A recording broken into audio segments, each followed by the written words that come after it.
ఢిల్లీ కాలుష్య నివారణ కోసం చెట్లు నాటడం ఒక ఎత్తు. చెట్లు నాటినంత మాత్రాన సరిపోదు, అక్కడ నిరంతర కాలుష్య ఇంపాక్ట్.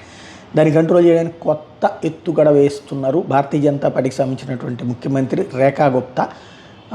ఏదైతే సిటీ చుట్టూత 2 కొత్త అడవుల్ని సృష్టించడం, south west and north west పార్ట్స్లో 2 అడవులు ఆర్టిఫిషియల్గా అడవులు సృష్టించడం. అంటే ఇప్పుడు అక్కడ కొంత ప్రాంతాన్ని నోటిఫై చేసి దాని చుట్టూతా కూడా కంచె వేసేసి లోపల చెట్లు భారీగా పెరిగేటట్టు చేసి అక్కడికి ఆటోమేటిక్గా జంతువులు వ్యవస్థ, పాముల గేముల ఇవన్నీ నడుస్తుంది.